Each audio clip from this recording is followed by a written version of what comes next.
Você sabe o que é uma perícia? Entenda hoje o papel crucial do perito na inspeção predial.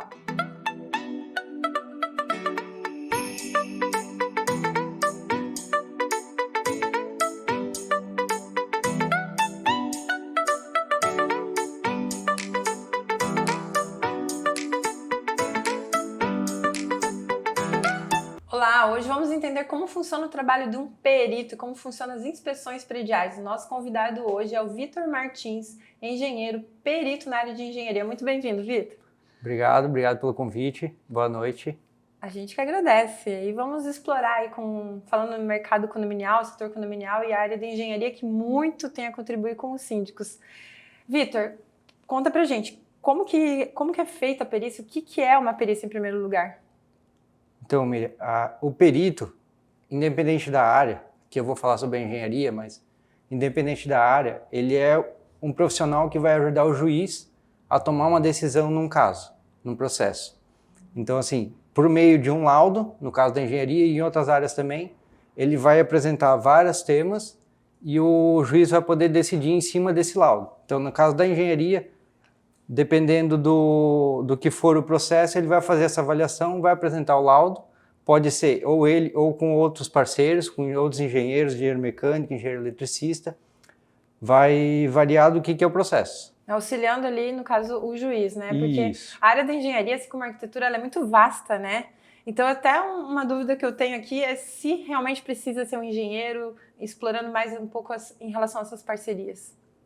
Então, na parte de inspeção predial, pode ser um engenheiro ou pode ser o arquiteto também, na parte de engenharia civil e de arquitetura.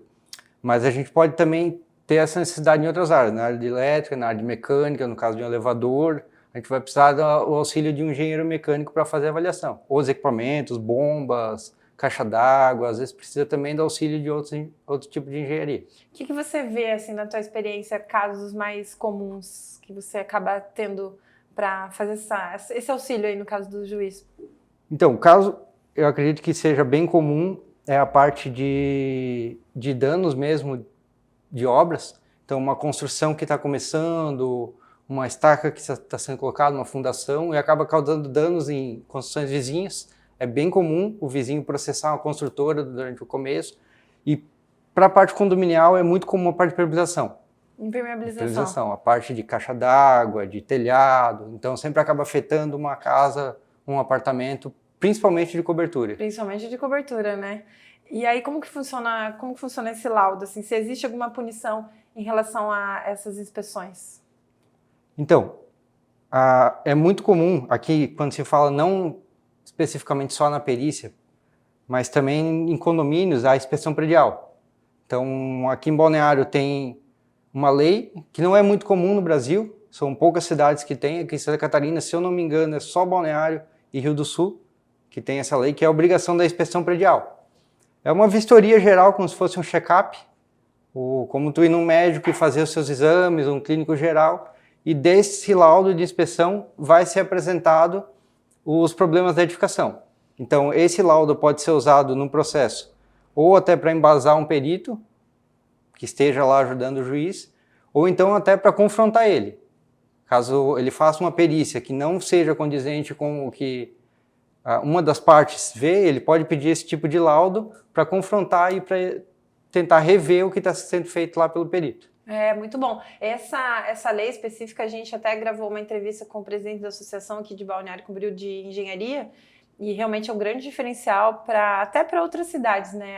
A Lei 2805 aqui de Balneário Camboriú. E, Vitor, no caso do síndico, né? Se ele pode ser responsabilizado, de alguma situação, no caso de não ter essas vistorias seguido em relação ao prazo, né? A gente sabe que os edifícios mais antigos em torno, às vezes até menos de 3 em 3 anos tem que ser feito um laudo, né? E o síndico, pode haver algum tipo de punição? Então, a própria lei diz já no primeiro parágrafo que são os proprietários dos apartamentos, os responsáveis e os gestores. Então, o síndico se encaixa como um gestor que é responsável por pedir, por fazer, contratar e pagar essa vistoria. Então, no caso de edifícios mais antigos, de 3 em 3 anos é obrigação.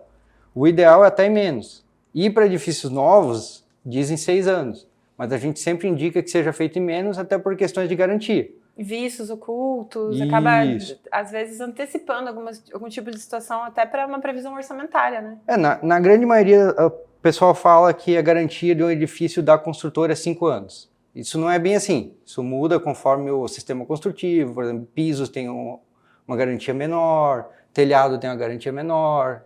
Então, o ideal, assim, com 3 anos, muitas garantias já vão estar vencendo. Então, fazer essa inspeção, às vezes, é uma hora que tu vai encontrar os problemas para poder cobrar uma construtora. E aí inicia todo um processo na justiça, que pode ser necessário, e o perito vai estar lá e vai olhar esse laudo para se embasar. Porque depois de um processo, pode levar meses, anos, então daqui a 3, 4 anos, aquele prédio talvez não esteja da mesma forma que estava lá na época da garantia.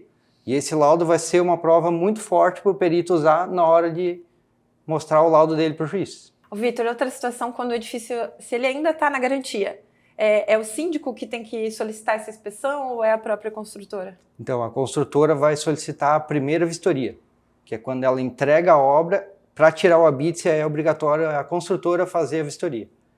Então, depois desse prazo, é sempre o gestor, o síndico ou os proprietários que têm que fazer a solicitação da vistoria. Muitas vezes aqui a gente vê que as construtoras ficam, às vezes, até 5 anos como administradores também, né? Não sei se você tem visto isso com frequência. Existem casos, já vi sim. Aí no caso de a construtora ser a gestora também do condomínio, normalmente são construtores e administradoras, aí eles fazem a solicitação. Mas aí, no caso, é o gestor, né? É quem se encaixar no momento como gestora, que é o principal responsável. Mas isso não exime a responsabilidade dos proprietários de fazer pelo menos a cobrança do gestor. Então, no caso de um processo judicial, pode ser também que algum proprietário seja intimado a depor, a representar lá na frente do juiz. E se no caso já tiver os problemas no caso do condomínio, do edifício, eles já são identificados? Como que funciona essa situação? Já está identificado, já sabe o que é, e qual que é o processo em relação à questão da garantia? Então, depois que é feita a inspeção predial, no laudo é apresentado todas as anomalias, os vícios construtivos que tem naquele edifício. A partir desse momento que o laudo está feito, é emitido uma RT, uma RRT, e aquele laudo é apresentado, ele já se transforma numa prova judicial. Então, se for necessário na justiça fazer esse pedido de garantia, aquele laudo vai ser usado como prova. Então, é para testar que aquele problema existia realmente naquela data. E tem coisas que acontecem que só em condomínios, né? A gente nem imagina, às vezes acontece. Teve uma vez que a gente viu que o perito, no caso, fez no laudo que as palmeiras poderiam ter, a espécie de palmeira poderia ter raízes.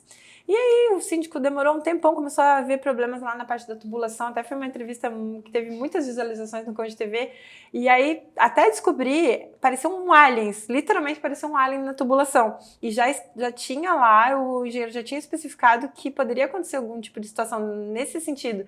Então, assim, é muito vasta realmente a aplicação da engenharia, da arquitetura dentro desses laudos, né, Vitor? É curioso que na faculdade a gente estuda sobre tipos de árvores. A gente estuda lá quais estão raízes grandes, que pode afetar muro, pode afetar fundação. E eu mesmo já encontrei em obra casos de raízes que estavam fechando totalmente, a ponto da gente cavar, tirar a tubulação e ela está totalmente fechada por raízes e terra e lixo que fica grudando também nas raízes, né? E fora a questão da limpeza, né? A questão da água também, né? Você não sabe o que está bebendo. E aí, olha lá, a caixa d'água está tudo limpinha, mas de repente está lá a tubulação. Com certeza. O alien dentro da tubulação. E em relação a custo, Vitor, como que o síndico pode ter uma ideia do custo para fazer uma inspeção predial? Então, a parte de custo é complicada. Porque até não é por metro quadrado, é por tempo de trabalho? Então, para o próprio engenheiro já é difícil. Então, quando a gente estuda essa área, todo mundo pergunta, e aí, como é que a gente cobra, como é que a gente passa isso? Então, para a gente, na engenharia, já é difícil cobrar. Na arquitetura, quando fala em fachadas também, né? É um desafio, porque daí não é por metro quadrado, qual é o grau de complexidade? Então, assim, normalmente se avalia pelo tempo ou pelo número de unidades, mas pode variar bastante. Então, nenhum prédio é igual ao outro, nenhum tem o mesmo problema que o outro. O certo é chamar a pessoa para ir lá fazer o orçamento, deixar ela ver tudo, ter acesso a todos os locais. Então, assim, telhado, caixa d'água, que às vezes é difícil acessar, mas é importante que seja visto. A gente tem uma situação que a gente sabe que quando vai contratar mão de obra, eles acabam dizendo se é mais caro ou mais barato até em relação aos pontos de ancoragem. E às vezes são detalhes, né, que passa desapercebido e a gente está sempre ali falando, pontos de ancoragem cada 2 metros, AS 304, e parece que é supérfluo, mas aí lá na hora de um orçamento, né, acaba refletindo. Então, por isso que é legal ter sempre a pessoa ir até o local, conversar, analisar, pedir currículo, pedir outros serviços, indicação, conhecer a pessoa que está fazendo é bem importante. É o médico, né, dos condomínios. Porque fazer um laudo faltando coisas, ou não identificando problemas, se daqui, vamos dizer, vai pedir uma garantia que termina com 3 anos, tu fez o laudo com 2. Se daqui a 2 anos o problema aparecer, fica mais difícil tu provar, já que naquele laudo não tinha. Então tu vai dizer, como é que tinha esse problema lá ou ele só surgiu agora? Então ele tem que ser completo, tem que conhecer o profissional que está fazendo, para não falhar em nada e depois ter problema, né? É isso mesmo. E nesse laudo, já que a gente está falando, né, a gente sempre ilustra como um organismo vivo, né, o edifício. Vai haver ali as correções, um diagnóstico, para onde que vai ter alguma situação assim de como resolver essas patologias, esses problemas? Então, no laudo básico de inspeção predial, o foco é identificar os problemas, é mostrar onde eles estão, quais são, e daí dar um encaminhamento. Dependendo do problema, tu pode precisar de um tratamento mais específico. Um problema estrutural, por exemplo, tu precisa fazer alguns testes de arrancamento, às vezes levar para um laboratório para testar se o concreto foi realmente feito como estava no projeto, se não foi colocado muita água, se não foi colocado uma areia ruim. Então, o laudo vai indicar um caminho a seguir. Ele vai auxiliar o síndico a saber para que caminho ele vai, quem contratar. E se for um caso mais simples, o laudo já vai vir como resolver também. Também, né? E essa é a importância do engenheiro, o arquiteto estar sempre se atualizando, né? Quando a gente fala de produtos, a engenharia, ela evolui muito rápido, né? Impermeabilizações, principalmente, né? E em relação à acessibilidade, que é um item também que a gente sempre fala e a gente fala do desenho universal, que é algo que todo mundo tem que estar sendo bem recebido em todos os lugares, né? Não é só porque o cadeirante vai ter que entrar lá por trás. Não, tem que fazer o máximo possível. A gente sabe que em reformas tem, né, um limite que às vezes a gente consegue, uma rampa ou colocar a plataforma elevatória. No caso, quando fala assim do laudo de acessibilidade, a gente já viu casos, até a gente citou aqui, a gente tem uma engenheira que é a Sheila, a arquiteta, que é a Sheila Matar, que ela está fazendo uma primeira pós-graduação em arquitetura e urbanismo de acessibilidade. Existe alguma parceria? Porque às vezes ela acabou já pegando um laudo que a perita não teve uma atualização de normativas, e a norma mudou em 2020, então tinha situações que não foram apontadas nesse caso. Como fica? Vocês têm parceria com arquitetos ou com especialistas, né, em cada área? Ou vai lá e emerge mesmo em estudos? Como que é isso? Então, a gente nunca vai estar informado o suficiente para saber de tudo. Então, é obrigatório a gente ter parcerias, a gente ter conhecimento, a gente ter com quem perguntar. Essa questão de não ter a norma atualizada é bem comum na perícia, na parte judicial, e derruba laudo. O perito que ele fizer uma avaliação, um laudo com uma norma desatualizada, é questão de ser substituído, de ser colocado outra pessoa para fazer aquela perícia. Então, assim, essa parceria é importante. Quando a gente é contratado por um juiz, a gente tem que passar o nosso orçamento de honorários, e dentro disso a gente coloca quando precisa de parcerias. Então, é muito comum precisar de topógrafo, de engenheiro mecânico, engenheiro eletricista, ou especialidades como acessibilidade, diversas áreas, enfim. Muito bom. Vitor, tem mais algum case, alguma situação que você possa trazer para ilustrar, assim, que você vê, assim, que também não pode passar desapercebido e a gente reforçar essa importância em relação a esses laudos, essas inspeções também? Então, não um case específico, mas assim, é muito comum da gente encontrar essa lead entre o condomínio e a construtora. Então, esses laudos são muito importantes que eles sejam feitos regularmente, para quando acontecer, que a gente nunca sabe quando o problema ele pode ser um vício oculto e aparecer 5, 6, até 10 anos depois. E mesmo que tenha se passado o tempo do prazo de garantia, esse laudo que prova que aconteceu alguma coisa antes, pode ser uma prova que mesmo tanto tempo depois a construtora seja obrigada a arrumar aquele problema. E aí tem que ter a consultora tá firme ainda, né? Porque acontece alguns casos que consultora que faliu, por isso que é importante desde o começo, até na escolha da solidez das construtoras, né? Exatamente. Então, é importante também para as construtoras. A gente trabalha com o laudo cautelar de vizinhança, que é aquela avaliação que tu faz nas casas vizinhas à obra, para evitar esse tipo de problema. Como o condomínio pode usar, a construtora usa, e é muito, muito comum. É quase que obrigação da construtora fazer isso para não ter tanto problema depois. O impacto de vizinhança também, Isso. né? A gente percebe como aqui na nossa redondeza, que, por exemplo, a gente está falando de Balneário Camboriú, e é claro, né, que está cheio de obra construindo aqui na volta, né? E a gente vai vendo a questão da comunicação entre as pessoas que estão na obra com os vizinhos, a limpeza também. Aí, vira e mexe, é um estresse, né? Principalmente quando fala em estacionar.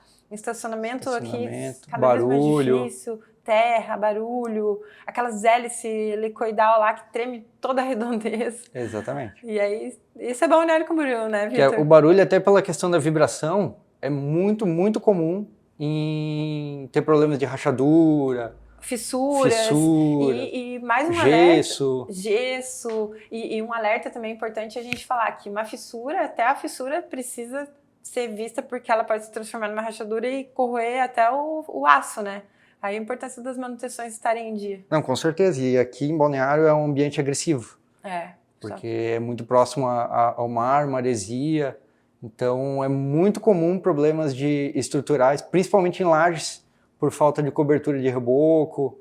Então é muito comum que apareça um ferro e o pessoal normalmente vai lá e só tapa. Né? Só tapa, é a tal da maquiagem. E a água também, ela percorre, né? Ela dá nada, onde vai ela tá... Quer ver as coberturas. Telhados. A parte de impermeabilização, de proteção garagens da água. Também, a gente vê muito problema. Primeiro andar, aqueles diferenciados com área externa. E por isso principalmente, assim, quem for comprar um apartamento de primeiro andar, sempre ver certinho como foi que foi o projeto de impermeabilização. Então isso também é um item que é feito na inspeção predial, a parte de documentação. Então é legal que tu tenha todos os projetos para mostrar para o engenheiro, para ele poder avaliar, ver se o projeto está correto, porque a falha da construtora não vem só da construção, ela vem também desde o projeto. Se tiver um projeto mal feito, esse problema vai aparecer em algum momento da construção. E assim também como tem as correções, a gente vê, por exemplo, impermeabilizações hoje que às vezes não precisa nem tirar o piso, já consegue passar por cima a arquiteta falando para o engenheiro aqui, né? Mas, Vitor, a gente quer trazer essas ilustrações também de produtos novos que a gente tem no mercado, validar, né? A gente aqui na Condocasa sempre pede, vamos passar para a engenharia que quem vai validar alguns processos é realmente a área da engenharia. É legal tocar nesse assunto porque faz umas 2 semanas eu fiz um laudo de impermeabilização, fui lá, fiz a vistoria em todos os apartamentos e foi exatamente esse o processo feito. Não foi retirado o piso, nada, ela é feita por cima do piso. Deu problema? Massa, nenhum problema, então nenhum problema. Fizemos o teste de estanqueidade, 72 horas, com a água paradinha lá. Eu fiz isso na minha casa também, vamos ver como é que é muito mais sustentável, vamos dizer, né? Porque se você não tiver que remover o piso e toda aquela sujeira, aquela caliça, né, que fala aqui no sul, os resíduos, né? Sim. É melhor para a natureza, né? Então, não, com certeza. E, claro, a facilidade, né? Muito. De não precisar tá arrancando tudo, sujeira, incômodo de passar sujeira por dentro do hall de entrada, tirar tudo aqueles elevador lá, né? Mas é isso aí, gente. A gente quer agradecer o Vitor por estar aqui na Condocasa, trazendo um conteúdo aí para o Condomeeting, para o Conde TV. A gente quer aproveitar e pedir o like, né, para as pessoas deixarem os comentários para a gente também. E avisar que a gente está preparando a revista. A gente fez uma feira aqui em Balneário Camboriú, que foi a Construir Aí. Foi um sucesso, a gente trouxe mais de 20 soluções. E fique aí sempre de olho que a gente vai usar os produtos aí para apresentar para vocês e trazer especialistas também para contribuir. A gente agradece. Até mais.